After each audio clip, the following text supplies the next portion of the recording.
Hello दोस्तों, क्या हाल चाल है। Welcome back to my YouTube channel technical Vijesha. आज का जो हमारा टॉपिक है वो है basically voltage regulation at lagging load. इसके पिछले वाले वीडियो में हमने पढ़ा था कि वोल्टेज रेगुलेशन क्या होता है, बट हम उसकी कुछ कंडीशंस होती हैं, मतलब लैगिंग लोड पे भी वोल्टेज रेगुलेशन होता है, लीडिंग पर भी होता है, तो वो आज हम पढ़ेंगे। ओके, तो बेसिकली इसमें सबसे पहले आपका जो आएगा वो सर्किट डायग्राम आएगा। सर्किट डायग्राम हम बनाएंगे रेफर टू बनाएंगे सेकेंडरी साइड, ठीक है। और फिर आपका फेजर डायग्राम, फिर आपकी वो है क्या बोलते हैं उसको, डेरिवेशन है, फॉर्मूला उससे निकल के आएगा वोल्टेज रेगुलेशन का। फिर लैग, मैं आपको पहले बता दूं कि लैगिंग में पॉजिटिव वोल्टेज रेगुलेशन होता है, लीडिंग में निगेटिव भी जा सकता है। लीडिंग में कम होता है वैसे, बट निगेटिव भी जा सकता है, ठीक। तो चलो शुरू करते हैं। सबसे पहले सर्किट डायग्राम।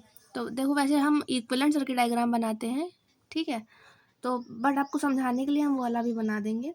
तो अब उस पर हम जोर नहीं देंगे वरना वीडियो ना बहुत लंबी हो जाती है, तो फटाफट से सर्किट डायग्राम बना के दिखा देते हैं। हाँ, तो यही वो सर्किट है। क्या मैंने आपको देखो पिछले कुछ वीडियोस में मैंने आपको बताया हुआ था कि मतलब इक्विवेलेंट सर्किट कैसे होता है। मैं डिस्क्रिप्शन पे अगर लिंक, वैसे मुझे आता नहीं है लिंक डालना डिस्क्रिप्शन पे उस वीडियो की, बट आई विल ट्राई कि डिस्क्रिप्शन पे वो लिंक आपको मिल जाए जिसमें मैंने आपको वो पढ़ाया है, सेकेंडरी रेफरिंग साइड, रेफ़र करने वाला साइड, ठीक है। वीडियो की लिंक डाल दूँगी। और फिर ये आपका सर्किट है। रेफर टू सेकेंडरी साइड है, क्यों, कैसे पता चला रेफर टू सेकेंडरी है, क्योंकि हमने सेकेंडरी की कोई वैल्यू चेंज नहीं की है, वैल्यू चेंज हुई है प्राइमरी साइड की, इसलिए क्योंकि उसमें प्राइमरी वाले में तो डैश डैश लग गया है, तो पता चल रहा है कि रेफर टू सेकेंडरी है। अब इसका इक्विवेलेंट सर्किट कैसे बनता है कि R1 डैश और R2 को मिला के हम बना देंगे R इक्विवेलेंट जोड़ के, मगर रेफर टू सेकेंडरी साइड है इसलिए 2 आएगा, प्राइम साइड होता तो 1 आता। और एक्स वाले को मिला के हम बना देंगे एक्स इक्वलेंट 2। करंट कौन सी जाएगी, बेसिकली I2, क्योंकि रेफर्ड टू सेकेंडरी साइड है तो उधर की करंट लेंगे। चलो फिर ये बन गया आपका सर्किट वो। और इन दोनों को मिला के क्या बनता है भाई, इन दोनों को मिला के बनता है रेसिस्टेंस, रिएक्टेंस मिला के बनता है इम्पीडेंस, तो जेड इक्वलेंट 2। ये सर्किट डायग्राम है। अब इसमें अप्लाई करो किरचॉफ का लॉ, ठीक है, केवीएल अप्लाई करो। क्या होगा देखो कैसे होगा, इधर से जब चलेंगे, अब देखो हम इस चीज को मान लेंगे E2। देखो क्यों मान रहे हैं हम, देखो वोल्टेज रेगुलेशन क्यों कर रहे हैं, हमें ट्रांसफार्मर की एफिशिएंसी पता करनी है, उसका वोल्टेज रेगुलेशन पता करके कि वो कैसा है, अच्छा है या नहीं, ख़राब है कि क्या है, तो कैलकुलेशन करनी है। तो हम यही चाहेंगे ना, हमारी कैलकुलेशन ईजी हो जाए, राइट, हम यही चाहेंगे। तो हम ये मान के चलते, तो हम किसी भी चीज़ को ईजी करने के लिए थोड़ा बहुत आइडियल मान लेते हैं उसको। तो मैंने बोला था आपको स्टार्टिंग पे कि हम ज़्यादातर कैलकुलेशन आइडियल काम पे ही, आइडियल ट्रांसफॉर्म मान के ही करेंगे।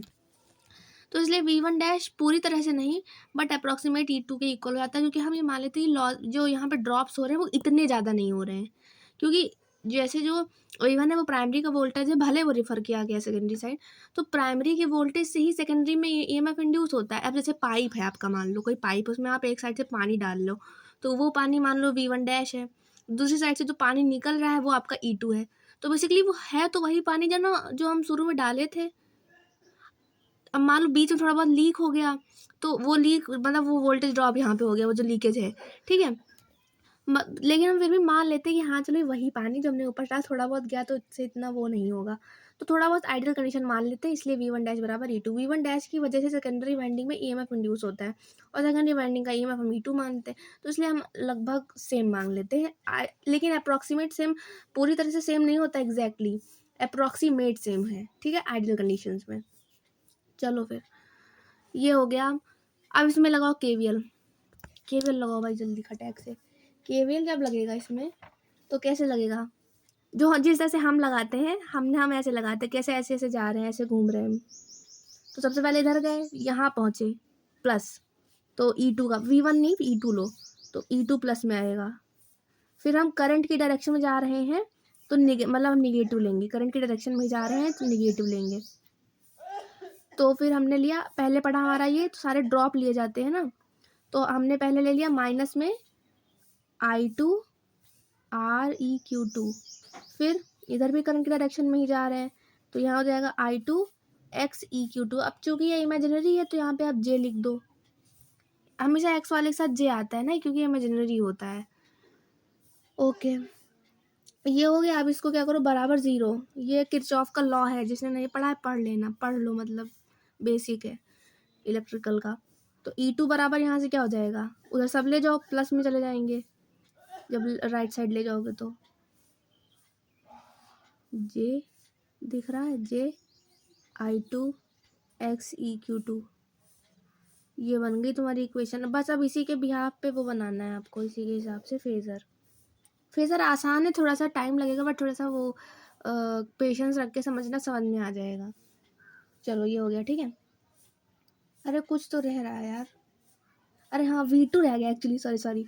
यहाँ से जब तुम आओगे तो V2 आगे भी तो जाओगे, तो यहाँ V2 हम एंट्री इधर से ले रहे हैं, मगर पहुँच माइनस पर है, इसलिए माइनस V2, और इधर आएंगे तो हम V2 को प्लस कर देंगे, ठीक है।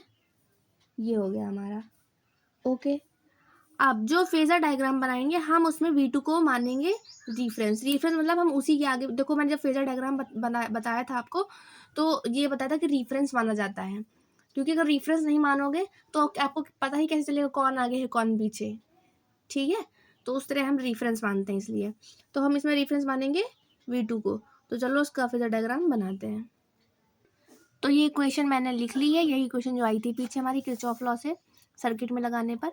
अब बनाते फेजर डायग्राम। तो मैंने बताया रेफरेंस क्या लेंगे, V2 को रेफरेंस लेंगे, तो V2 को यहाँ पे रेफरेंस ले लो, V2 को रेफरेंस।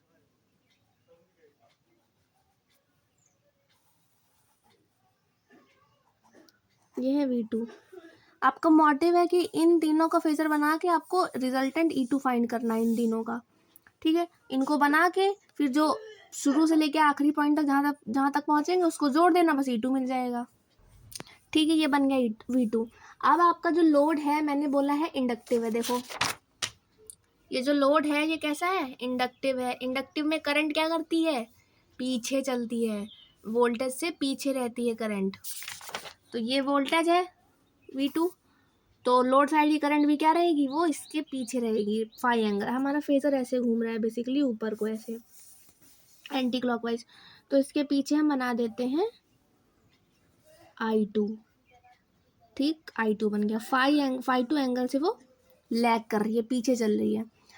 अब जो ये वाला जो लॉस आपको दिख रहा है, ये जो ड्रॉप है वोल्टेज का, विजिकल to IR, I2 R E equal to, ये बेसिकली करंट की ही डायरेक्शन में होता है। I2 IR वाला जो लॉस है, ड्रॉप है, वो करंट की ही डायरेक्शन में होता है। तो करंट की डायरेक्शन क्या है, ये है। तो ऐसा होता है, फेजर का रूल है कि अगर हम इस चीज़ को उठा के कहीं भी रख दें, ऐसे ऐसे ऐसे, मगर वो चीज़ रहेगी सेम ही, एंगल आपका सेम रहना चाहिए। तो इसी के डायरेक्शन में होगा तो सेम एंगल से ही हम इधर इसी की डायरेक्शन में, सेम डायरेक्शन में हम बना देंगे I2 R इक्विवेलेंट टू। कोई दिक्कत, कोई दिक्कत नहीं, स्केल से बनाना आप थोड़ा सही बनेगा। और चलो फिर अब इससे जो है, इसके हमेशा I के 9, देखो I की डायरेक्शन में IR वाला ड्रॉप होता है, बट I की 90 डिग्री डायरेक्शन पे रिएक्टेंस वाला जो IX वाला ड्रॉप होता है, इसके हमेशा 90 डिग्री पे। तो अगर चाहे यहाँ से 90 डिग्री बनाओ, चाहे यहाँ से 90 डिग्री बनाओ, बात वही आती है, क्योंकि ये सेम है। तो हम यहाँ बना देते हैं इससे 90 डिग्री। अब तुम लोग वो लेके बनाना, क्या बोलते सको, प्रोटेक्टर से बनाना, तो उससे ज़्यादा अच्छा बनता है। अब हम ऐसे ही थोड़ा अंदाजे से बना रहे हैं। चलो फिर हम यहाँ 90 डिग्री पे, 90 डिग्री कैसा आ जाएगा इसका, या सही नहीं आएगा वैसे, मुझे नहीं लग रहा, बट चलो बना लेते हैं समझाने के लिए, ठीक है। ये 90 डिग्री होना चाहिए, ये 90 डिग्री होना चाहिए जब आप लोग बनाना, ओके ठीक है। तो ये क्या बन गया, ये है तुम्हारा I2, ये वाला है, ये हमेशा I के 90 डिग्री बनता है, I2 R इक्विवेलेंट टू, अरे सॉरी, ये है I2 J X equivalent to, ये बन गया 90 डिग्री पे, ठीक। आओ इधर को बनाया है ना, तो ऐसे रहेगा ये, ठीक। अब तीनों चीज़ मिल गई, ये रहा, हमने यहाँ शुरू किया चलना। देखो इक्वेशन देखो और इसे देखो, थोड़ा हिल रहा होगा, मैंने एक हैंड से होल्ड करा हुआ है ना, इस वजह से। रुको मैं ट्राई करती हूँ ताकि हिले ना, एक मिनट।